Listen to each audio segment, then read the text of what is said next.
Meus irmãos,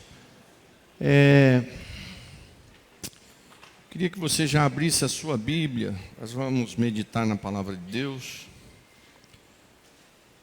Deixa eu ver aqui se...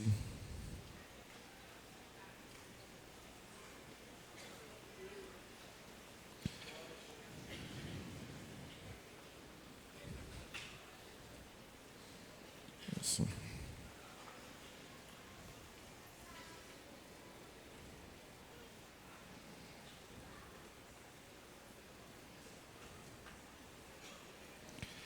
Sim.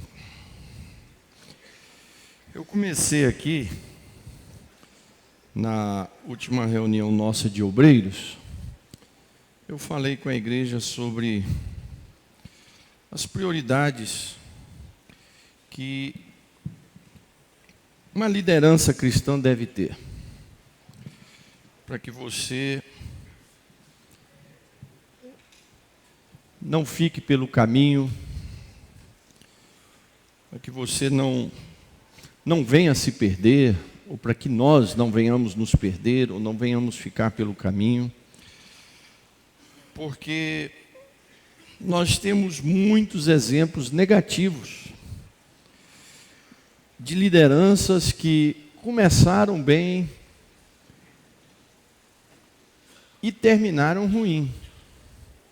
E temos exemplos positivos de lideranças que começaram devagarinho e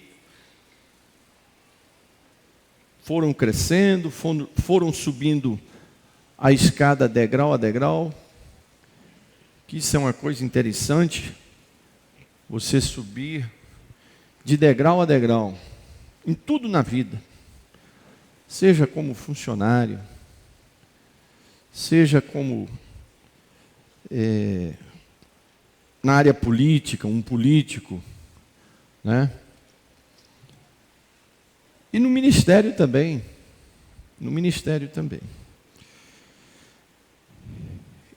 Então eu dividi esse tema em duas partes. Prioridade na vida de uma liderança cristã.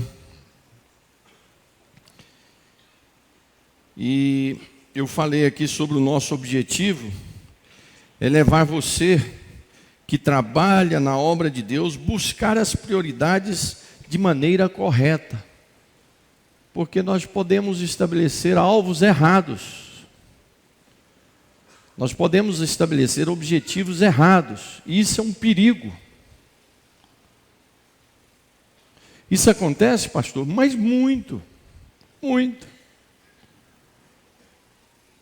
Uma empresa, quando ela não atinge o alvo, é porque ela está com o objetivo errado. Quer ver uma coisa que eu vou falar aqui, parece uma besteira, mas é uma coisa certa. Uma falta de visão, de marketing, de inteligência, de ganho financeiro. Por exemplo, nos Estados Unidos, as igrejas trabalham, não há cultos à noite, é uma cultura americana. Os cultos é de 9 a 1 da tarde. Então você tem 2, 3, 4 cultos. É o mesmo culto.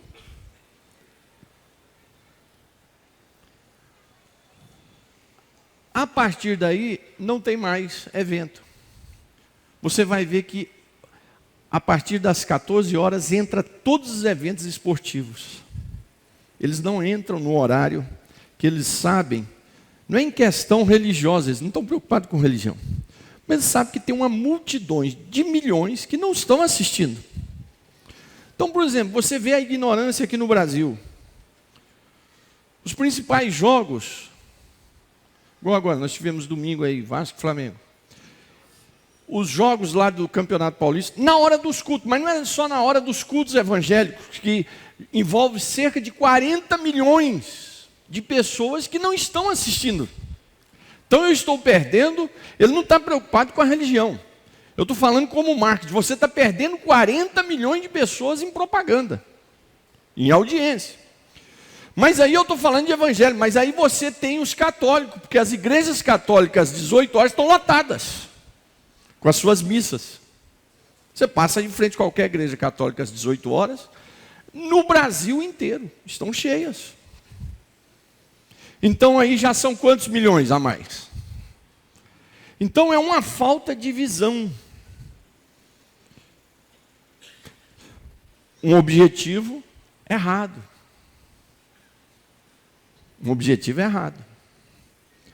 Então, na nossa vida cristã, na liderança cristã, eu estou falando aqui para a maioria são obreiros e obreiras, os que não são querem ser, buscam ser. Nosso objetivo é levar você a trabalhar na obra de Deus e buscar as prioridades de maneira correta. Você tem que descobrir qual é o seu dom, qual é o seu talento. Porque o que o diabo mais quer e o maior lucro para o diabo é alguém que ele não conseguiu fazer pecar ou desviar, mas colocou num lugar errado. Por exemplo, ele nunca foi chamado para ser um pastor de igreja. E aí ele vai dirigir uma igreja. Ele nunca foi chamado para ser um coordenador de escola dominical. Ele vai ser. Nunca foi chamado para ser um líder de criança. Mas aí vai ser. Não vai ter resultado. As pessoas dizem que não tem tempo. Na verdade, as pessoas não têm prioridade. Essa é uma frase que eu ouvi do bispo Abner Ferreira. Ah, pastor, eu não tenho tempo. Eu tenho amigos presidentes que dizem, eu não tenho tempo de ir para uma academia.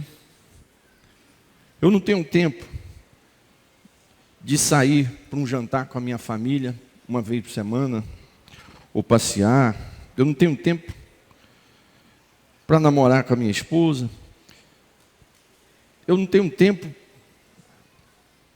para ter o meu devocional com Deus, porque eu estou muito envolvido na obra, eu estou com muita construção, eu estou com muita... Então,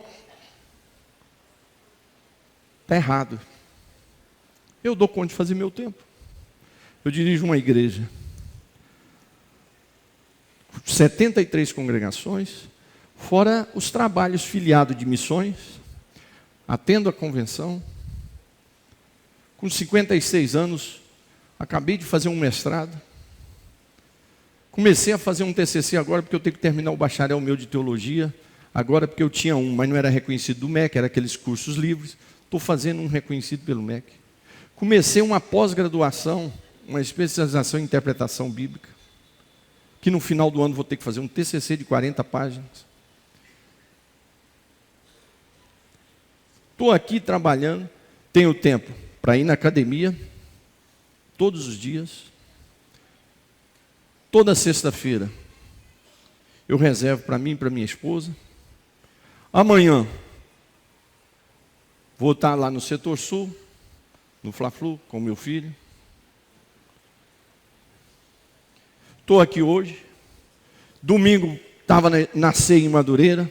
À noite, ministrei aqui. Deus abençoou. Ah, não foi eu que ministrei, mas eu estava dirigindo o culto, que nós estávamos com uma visita. Ontem, visitamos 3 igrejas, eu e minha esposa.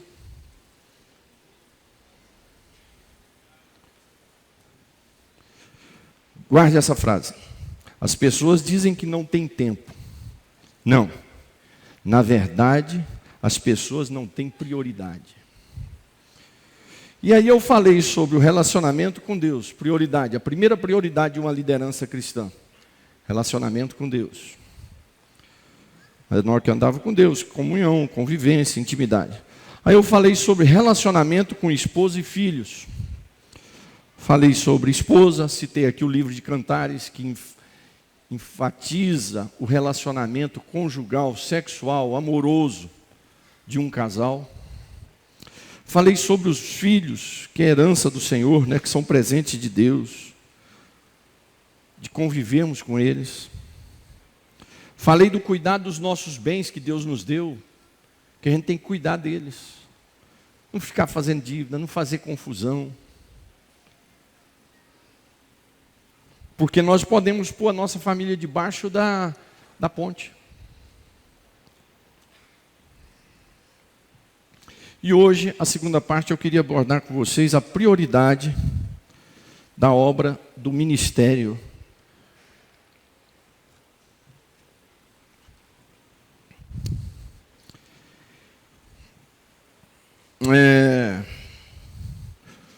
O nosso ministério, irmãos, só será bem sucedido se vivermos em intimidade com Deus, que é o que foi abordado. Eu falei da prioridade, a primeira prioridade nossa como liderança cristã é relacionamento de intimidade com Deus, comunhão com Deus. Você ser uma pessoa que tem intimidade de falar com Deus e Deus falar com você. E como é que isso acontece?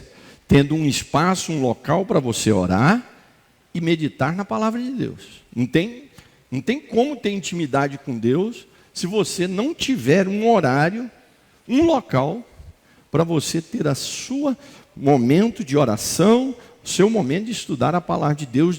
E não é estudar a palavra de Deus para pregar, não. Isso é outra coisa. O meu horário para estudar a Bíblia, para preparar um sermão, para fazer um curso, é outra coisa. O horário meu de intimidade com Deus, de eu ler a Bíblia, orar, para minha salvação, isso é uma prioridade. Porque não adianta eu só ter momento de orar para vir pregar, para Deus me dar unção, para Deus me dar uma mensagem poderosa, para Jesus salvar. Não adianta eu ficar achando que intimidade com Deus vai ser eu ficar preparando estudos bíblicos de sermão. Não, de jeito nenhum. Você não vai ter intimidade com Deus assim. A intimidade com Deus é você ler a Bíblia para a sua salvação. É você ter um momento de reflexão com Deus, na palavra de Deus, da sua vida cristã, nós consertarmos a nossa vida, melhorarmos. Nós acabamos de ler em Miqueias aqui, Deus brigando com o povo, uma discussão, pastor Messias. Deus discutindo com o povo, falando, gente, o que eu fiz para vocês que vocês não gostam de mim?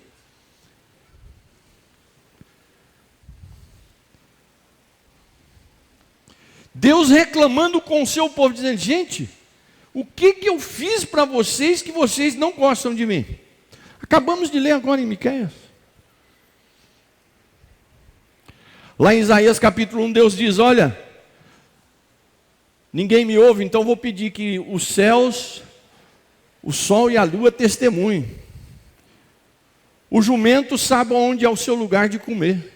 O boi conhece o seu dono, mas os meus filhos que eu tirei lá do Egito não me conhecem. Oséias diz, o meu povo erra por não conhecer a minha palavra.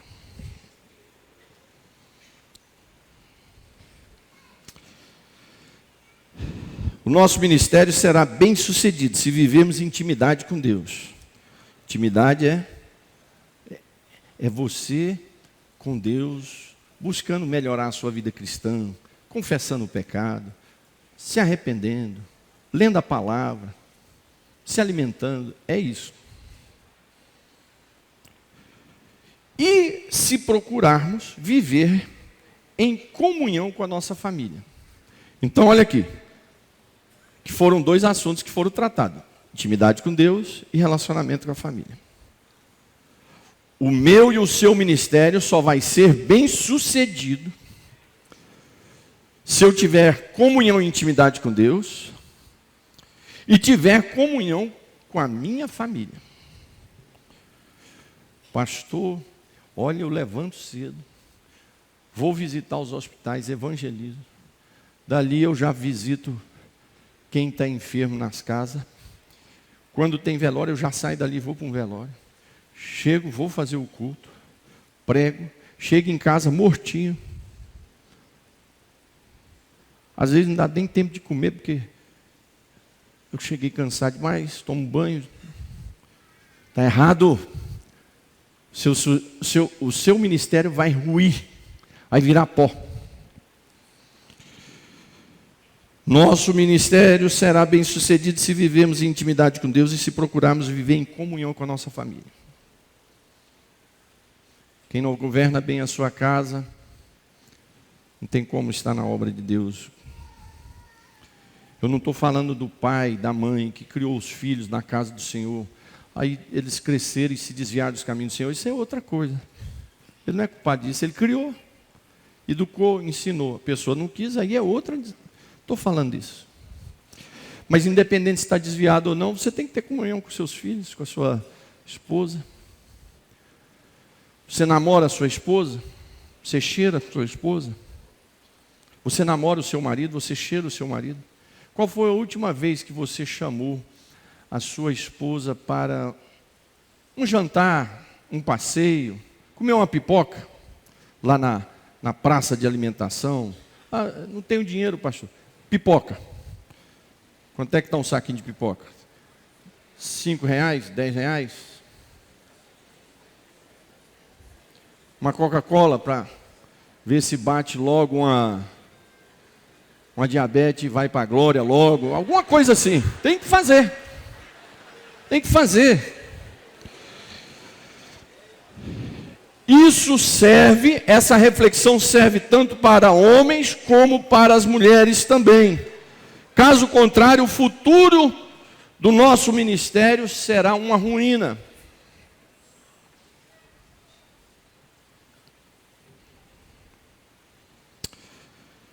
Então, abordamos família e comunhão íntima com Deus. Agora vamos falar de obra de Deus. Prioridade na obra de Deus.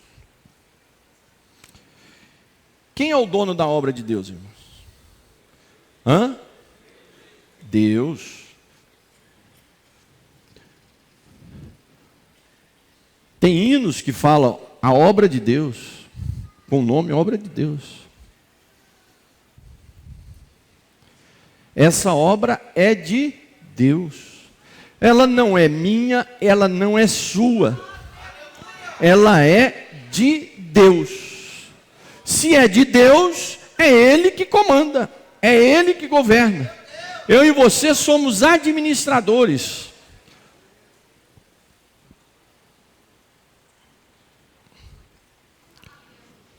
Segunda Timóteo 3, 16, 17. Você pode ler para mim, Ebenezer? Dá o microfone. 2 Timóteo 3, 16, 17. Desculpa, segura aí, espera aí, você vai ler daqui a pouquinho.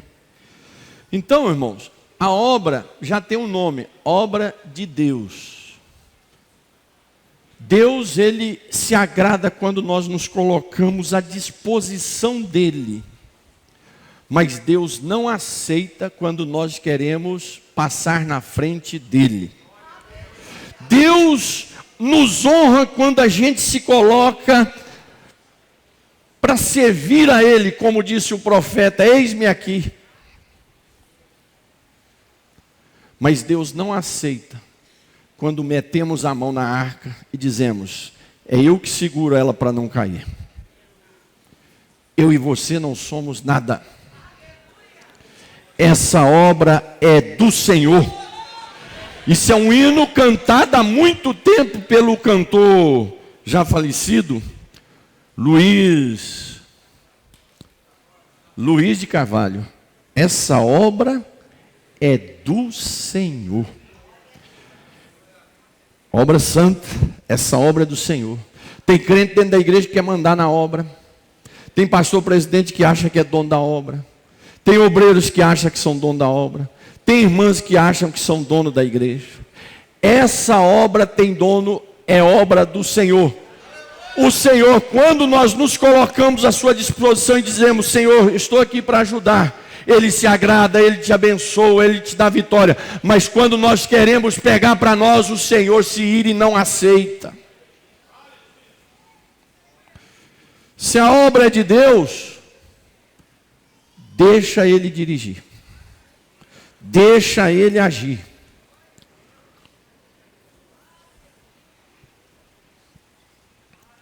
Deixa Ele fazer. Claro, nós não vamos ficar de braços cruzados, porque o Senhor quer que a gente trabalhe.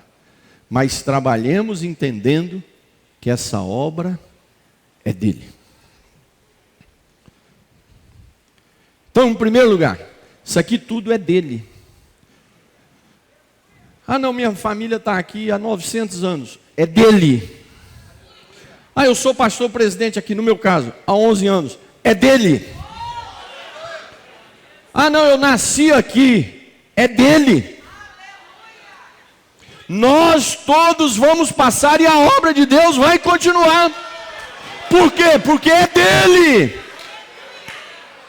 Se fosse minha ou sua, ela acabava junto com o nosso enterro. Parece simples isso, mas infelizmente muita gente dentro da igreja não entende isso.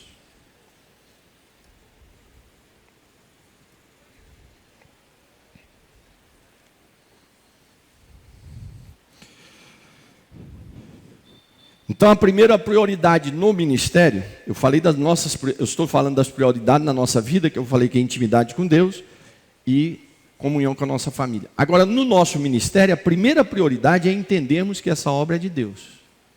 E nos humilharmos aos pés do Senhor e servir o povo de Deus. Porque quando eu entendo que a obra é de Deus, eu vou trabalhar para servir o Senhor. E servir o povo de Deus. Por que eu tenho oração às 18 horas ali? Por que eu estou aqui na oração em jejum aqui todo domingo? Porque eu sei que tem causas que você precisa ser resolvido, que eu não dou conta de resolver, mas aí eu tenho que ir para a oração para que Deus resolva, porque Ele é o seu dono, Ele é o dono Ele é o dono da obra.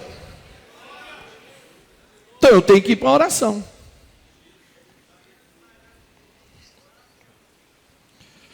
A segunda prioridade, depois de entendermos que a obra é de Deus, é tempo para a pregação da palavra de Deus. E aí eu vou pedir para o Marcos Ebenezer ler 2 Timóteo 3, 16 e 17. Pois toda a Escritura Sagrada é inspirada por Deus e útil para ensinar a verdade, condenar o erro, corrigir as faltas e ensinar a maneira certa de viver. E isso para que o servo de Deus seja completamente preparado e pronto para fazer todo tipo de boas ações. O versículo começa dizendo o que, Marcos? Pois toda a Escritura Sagrada é inspirada por Deus. Veja bem, não está escrito ali. Algumas partes das Escrituras são inspiradas por Deus. A Bíblia diz que toda, do primeiro versículo de Gênesis ao último versículo do Apocalipse. A palavra de Deus, toda a Escritura. Quando Pedro fala isso, ele estava se referindo ao Antigo Testamento, e ele está se referindo já aos textos do Novo Testamento, já escrito pelos apóstolos, que já corria nas igrejas, como os textos de Paulo e dele mesmo.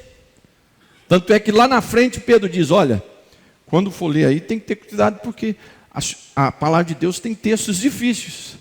E aí ele cita o exemplo de Paulo, ele fala, tem alguns textos do apóstolo Paulo que é difícil de se entender, então tem que ter cuidado. Quer dizer, requer uma meditação mais simples, por exemplo, porque Deus amou o mundo de tal maneira, é muito claro, que deu seu filho, unigênito tal, é claro.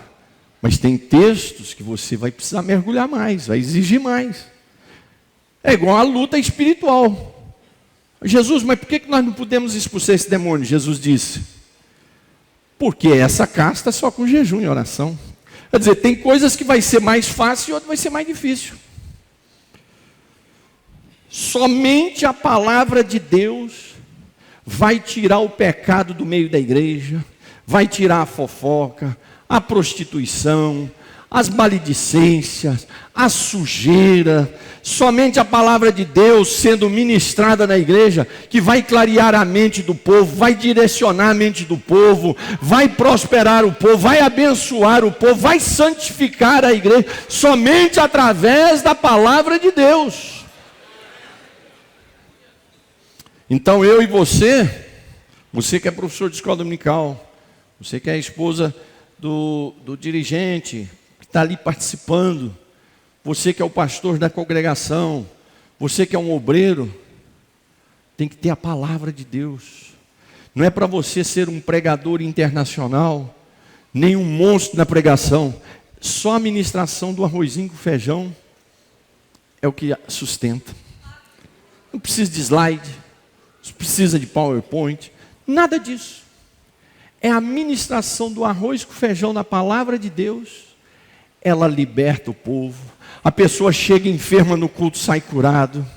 A pessoa chega em dúvida no culto, sai com a certeza do céu. A pessoa chega com pecado, sai liberto. A igreja está com problema, é transformada. Mas para isso nós precisamos dedicar tempo na oração. Precisamos, aí já é a oração e a dedicação do tempo para a palavra de Deus, não mais para a sua comunhão, mas aí para a ministração. Nós não podemos subir no púlpito, irmão. Arrozinho com feijão não é baboseira. Tem comidinha melhor do que arroz com feijão? Ó, feijoada é uma delícia, mas você não dá conta de comer feijoada todo dia. Churrasco é uma delícia, mas você não dá conta de comer churrasco todo dia. Uma comida francesa é uma delícia. Você não dá conta de comer isso todo dia. Um petit gâteau de sobremesa, você não dá conta de comer todo dia. É chique, é bonito, é gostoso, mas come todo dia.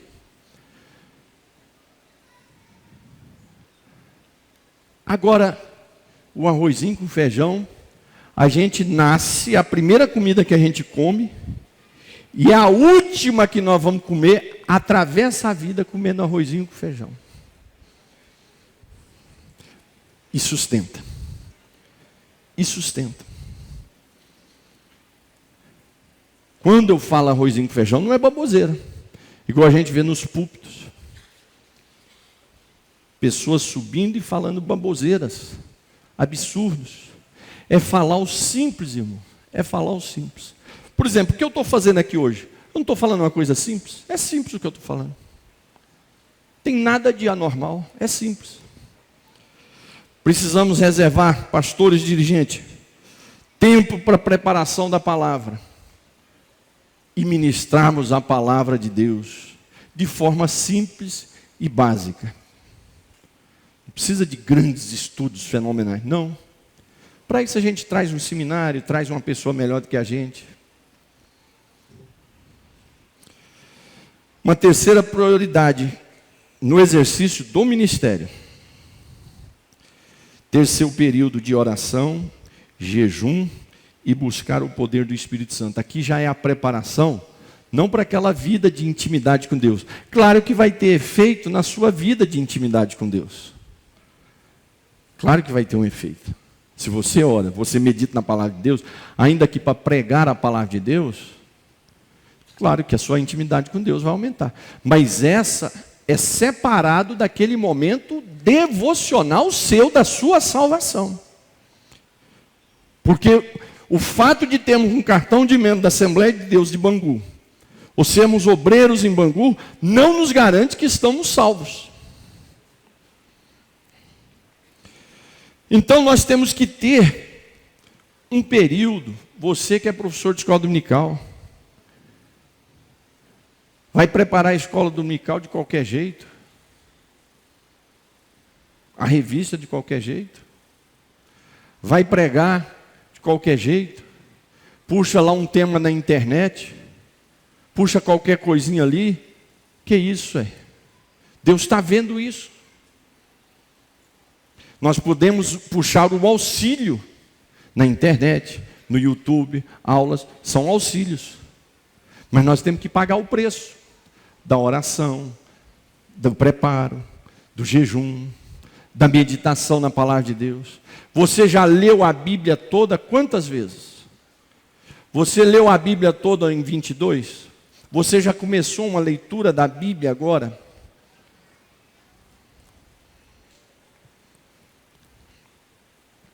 Atos capítulo 6 e 4 diz o que, Marcos?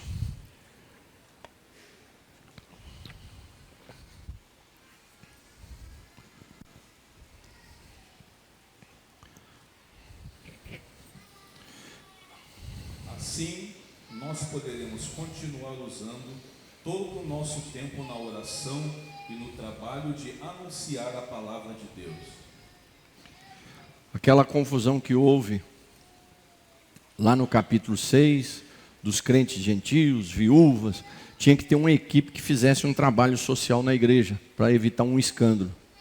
Os apóstolos reuniram, estabeleceram um grupo de 7 pessoas cheias do Espírito Santo, tão cheias do Espírito Santo, que um era o Estevão, o outro era Filipe, fraquinho, hein? E Pedro disse, e nós vamos ficar atentos na palavra de Deus, na oração, para alimentar o povo. Temos que ter esse período de buscar o poder de Deus na nossa vida, irmãos. Buscar a unção de Deus na nossa vida, buscar a graça de Deus, buscar em jejum, buscar a palavra de Deus. Charles Spurgeon diz que a melhor forma, porque perguntaram para ele, por que o senhor tem tantos temas para pregar, tanto conteúdo para pregar? Ele falou, porque eu leio todo dia a Bíblia muitas vezes. Então, onde é que você vai buscar o conteúdo da sua pregação? É lendo a palavra. Quem não lê a palavra vai pregar o quê? Ele tem que puxar na internet uma mensagem pronta.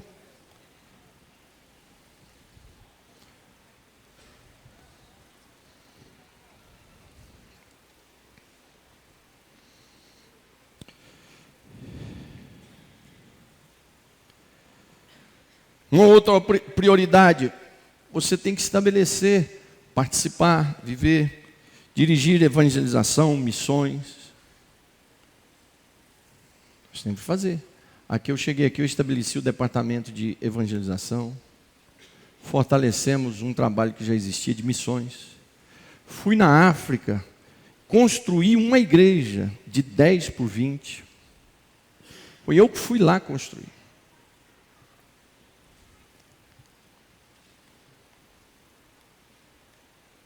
Fazermos missões, evangelizarmos. Mateus 28, 19 nos fala sobre isso. O que diz Marcos 28, 19? Portanto, vão a todos os povos do mundo e façam com que sejam meus seguidores, batizando esses seguidores em nome do Pai, do Filho e do Espírito Santo. Essa é uma das missões que o Senhor nos deu. Lá na sua congregação, você é o pastor da igreja. Você não precisa ir em todos os eventos evangelísticos, mas você tem que organizar e estabelecer. Você não precisa ir em todos os cultos dos lares, lar de bênção, o projeto Lar de Bênção, mas você tem que pôr equipes para ir.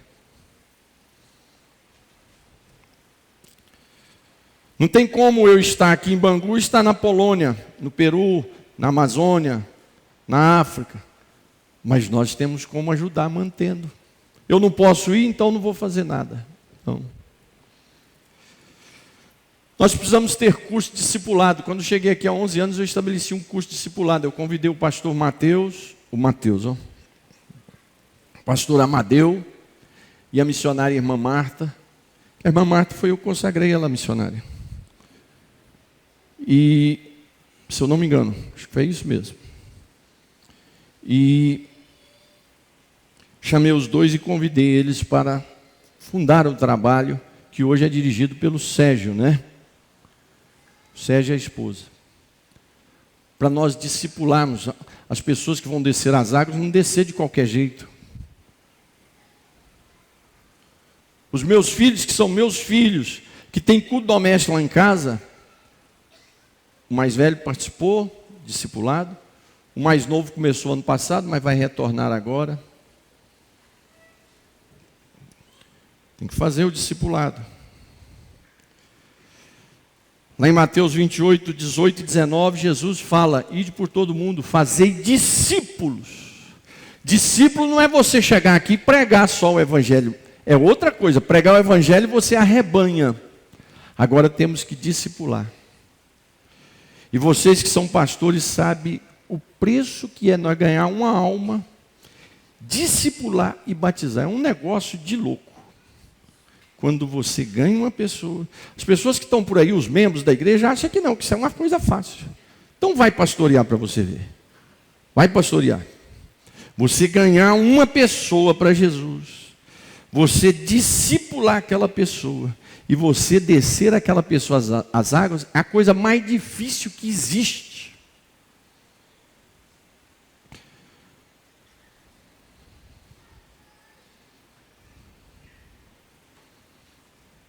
E por último, encerrando, no nosso ministério, nós temos que ter a prioridade de sermos verdadeiros adoradores, ou de ser um verdadeiro adorador e amante do nosso Senhor Jesus Cristo. Nós estamos cheios de obreiros e obreiras aqui na igreja, igrejas por aí, que não tem nada de sentimento de adoradores e nem são amantes do Senhor Jesus. Querem glória para si, querem fama, quer sucesso, quer o seu espaço, quer o seu pedacinho na igreja. Vocês aqui são testemunhas, vocês têm gente na igreja, na congregação, que vocês quando chegam, tem uma pessoa lá, ele quer ver a igreja acabada, mas se ele ficar com o espaçozinho dele lá, está tudo tranquilo. Se você arrancar ele, para a igreja crescer, porque ele é um empecilho do crescimento, você arranjou um inimigo, e a igreja pode crescer o tanto que foi, e vai crescer, mas ele vai ficar lá fora murmurando e falando mal de você. Porque ele não está preocupado com o crescimento da obra de Deus, ele não é um adorador e nem ele é amante de Jesus. Ele quer o espaço dele, para ele dizer, aqui eu mando. Isso aqui é meu. Irmãos, eu estou fazendo 24 anos de presidência, eu conheço um pouquinho disso. De presidência, fora antes, que eu dirigi a primeira igrejinha, com 20 ou 21 anos, não me lembro agora a idade. Então eu conheço um pouquinho. O que vocês acham? Conheço um pouquinho, né? Viajando o mundo, pregando, viajando, conhecendo todo tipo de igreja, de pessoas, de eventos, participando de todo curso, de todo tipo de curso de liderança, desde o primeiro seminário que eu comecei. Presta atenção. Os meus primeiros cursos sobre liderança, eu comecei com 13 anos, lá em Belém do Pará, com um curso de uma semana do pastor Antônio Gilberto, chamado CAPED. CAPED. Quem aqui lembra disso? CAPED. Então você que não lembra, não herdará o trono de Deus. Não é raiz.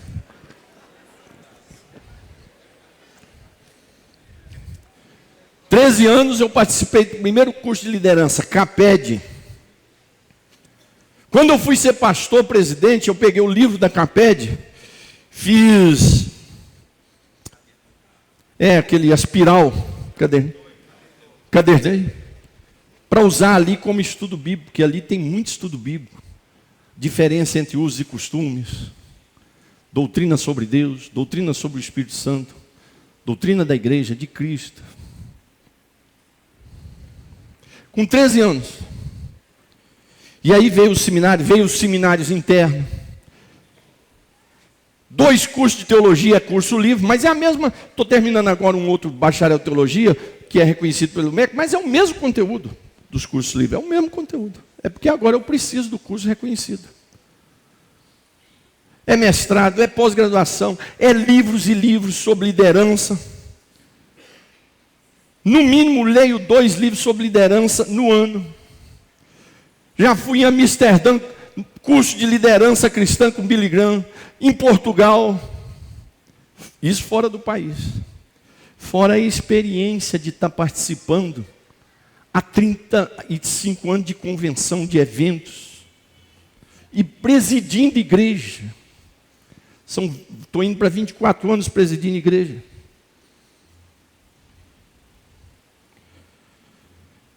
E a gente tem a experiência de ver como eu já tive, de passar de querer ser obreiro na casa do Senhor, estou dando o meu exemplo, sem ser um verdadeiro adorador ou um amante do Senhor Jesus. primeira igrejinha minha que fechou foi porque eu achava que eu ia explodir. Eu saí do seminário, as igrejinhas em volta eram uma semifavela, ninguém sabe nada, aqui comigo vai explodir. Internacional. Não. É o que diz lá a Bíblia: não sabe tu que és um miserável, nu, desgraçado e pobre. Está escrito. Ser um verdadeiro adorador e amante do nosso Senhor Jesus Cristo tem que ser um alvo meu e seu no nosso ministério. Porque quando eu e você somos verdadeiros adoradores e amantes do Senhor Jesus Cristo, o nome de Jesus é glorificado através da nossa vida e do nosso ministério. É insuportável um obreiro, uma obreira, um pastor, um evangelista, um presbítero, um diácono, um dirigente de congregação, um líder de departamento que não é um verdadeiro adorador e que não é um amante do Senhor Jesus. É insuportável, porque a gente sabe que ele está ali pelo espaço que ele quer.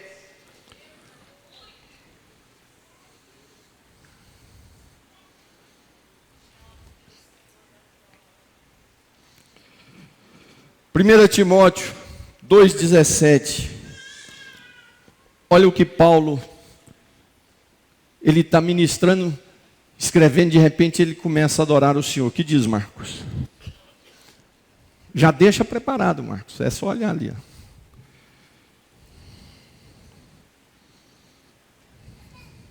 As coisas que os falsos mestres ensinam se... Não. 1 Timóteo 2.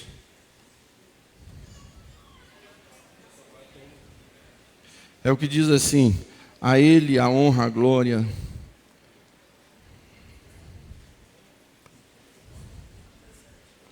É 1,17? Ao Rei eterno, Isso. imortal, invisível, o único Deus, a ele sejam dadas a honra e a glória para todo sempre. Amém. Você vai repetir de novo, por favor, Marcos. Olha aqui, Paulo começa a escrever. Irmãos, saia daqui com um propósito de estudar 1 e 2 Timóteo, porque essas cartas foram direcionadas para quem quer ser obreiro e para quem já é obreiro e obreira. Paulo começa a escrever para orientar seus obreiros, mas aí ele não aguenta. Ele fala: peraí, antes de eu falar das doutrinas que eu tenho que ensinar a vocês, deixa eu adorar o meu Jesus. Aquele que me viu apedrejar Estevão, aquele que me viu matar crentes, aquele que me viu prender crentes e arrancar eles de dentro das suas casas. Isso aqui eu não estou enfeitando, está escrito isso na Bíblia. E ele arrancava as pessoas das suas casas e os prendia, os chicoteava. Aquele que pegou uma carta para ir matar e prender cristão em Damasco, mas ele encontrou o Rei dos Reis, o Senhor dos Senhores, o dono da igreja, o cabeça da igreja. E ele caiu ajoelhado e ficou cego pelo poder de Deus, e foi visitado pelo Espírito Santo. E agora ele era um escravo do Evangelho. Agora ele é um escravo do Evangelho. Agora ele é um escravo de Cristo. Ele é um escravo do Senhor Jesus. Ele começa a dar uma doutrina, ele para e diz: espera aí, deixa eu exaltar aquele que é sobre todos os nomes, aquele que tirou um miserável como eu, aquele que restaurou uma praga como eu sou. É isso que aconteceu comigo e com você, irmão e irmã. Fala para mim aqui o que eu tenho, o que você tem, para o Senhor ter nos chamado. Nós não temos nada. Eu não tenho, você não tem, mas o Senhor foi lá e nos tirou do pecado, da miséria, e diz: esse é meu, essa é minha. Paulo para e diz: deixa eu parar de dar doutrina aqui. E aí ele começa a dizer: ao Rei eterno, imortal, invisível, a ele sejam dadas a honra e a glória para todo sempre. Amém. O salmista diz: eu separarei 7 vezes no dia para te adorar. Daniel tirava 3 momentos no dia para adorar o Senhor. Irmãos, eu e você temos... Ah, pastor, eu não tenho tempo para adorar. Não precisa de você tirar um local, um período de oração para adorar o Senhor 7 vezes. É de manhã. Você entrou no banheiro para tomar banho. Senhor, muito obrigado porque o Senhor perdoou meus pecados. O Senhor olha, muito obrigado pela minha casa, pelo chuveiro, pelos filhos que o Senhor me deu. Você vai comer, você adora o Senhor. Você chega na igreja, Senhor, muito obrigado pela igreja, o pastor, a palavra. Irmãos, é adorar o Senhor. É ser grato a Ele. Adorar a Deus nada mais é do que ser grato a Ele. Tem desgraça maior do que uma pessoa ingrata com você? Quantos aqui já tiveram a experiência de ter ajudado alguém, ter socorrido, feito alguém, e aí esse alguém é ingrato a você? Quem já teve essa experiência? Não tem coisa pior. É a ingratidão. O que é adoração? É ser grato. Senhor, obrigado pelo marido. Obrigado pelo esposo. Obrigado pelos filhos.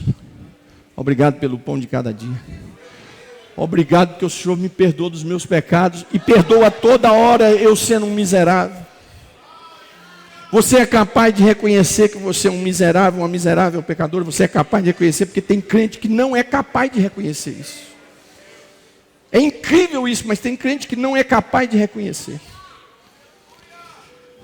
O Salmo 5, verso 3, pode deixar que agora eu leio, Marcos, obrigado. Você entendeu o que não precisa ter uma liturgia, uma metodologia, um momento para chegar na igreja, não é lá na igreja. Não, Paulo está escrevendo aqui, Paulo pare a Ele a glória. Aquele que é invisível, aquele que é sobre todos os nomes. Ele parou assim do nada. O sentimento, porque Paulo, sabe quando a gente adora muito o Senhor? Quando a gente olha para a gente e vê como miseráveis nós somos.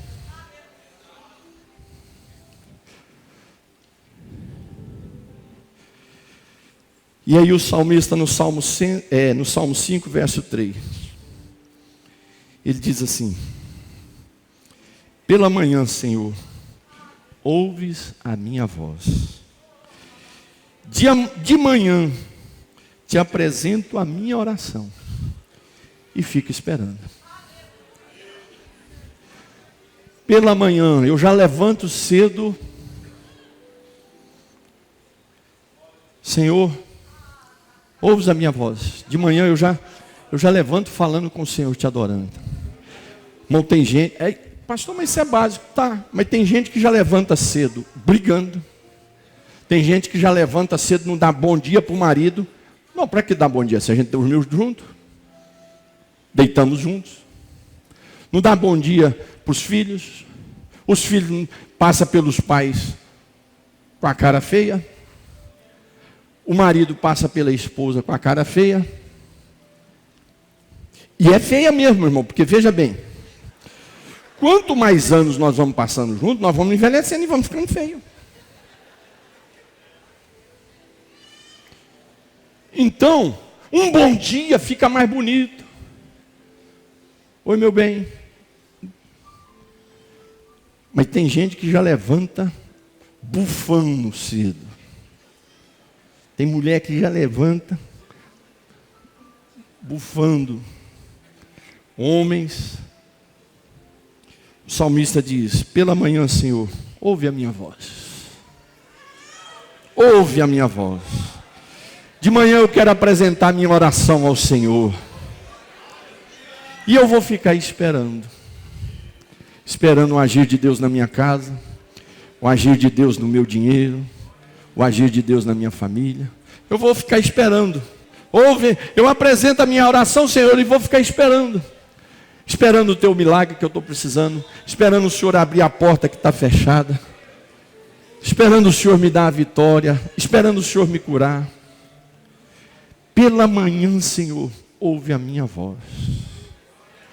Irmãos, vamos mudar o propósito de você já levantar cedo, adorando o Senhor. Tem um livro interessante chamado Bom Dia Espírito Santo, né? Virou um best-seller. Best-seller não quer dizer que é clássico. Best-seller é porque vendeu muito, né? Mas virou um best-seller. Bom dia, Espírito Santo. O salmista aqui, ele levanta dando bom dia ao Senhor. Levanta adorando o Senhor, irmão. Levanta dando bom dia para sua esposa, para o seu esposo, para sua família.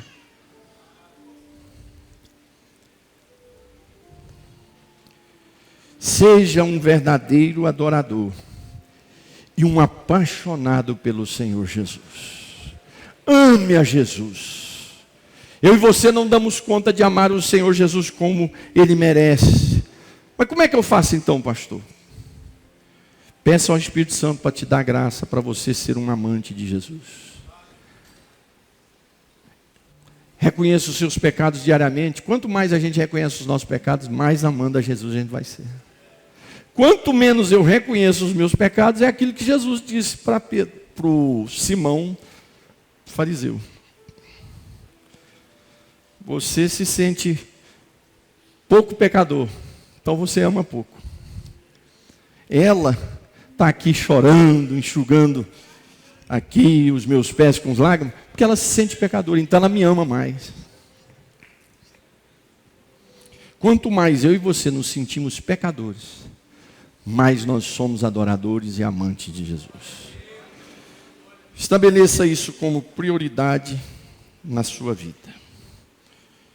Esses estudos eu tenho meditado e tem sido uma edificação muito grande para mim. Esses aqui, na verdade, eu não peguei eles para fazer estudo para a igreja. Depois que eu fui fazer, porque está me edificando, é de um livro chamado... eu até escrevi aí, mas não está aqui. O Pastor Pentecostal. Teologia e Prática Pastorais, né? Que você e eu venhamos estabelecer prioridades na nossa vida, em que o nome do Senhor vai ser glorificado, em que a sua vida vai ser abençoada, em que a igreja vai ser abençoada, em que a sua família vai ser abençoada. Prioridades que o nome do Senhor não é exaltado. Prioridades que a minha saúde está se acabando. Prioridades que eu estou atrapalhando a igreja, ó Deus. Prioridades que eu estou atrapalhando a minha família. Não trago nada, não some nada com a minha família. São prioridades que você tem que pegar todas elas, jogar no lixo e recomeçar com as novas prioridades na sua vida. Fiquemos de pé, meus amados.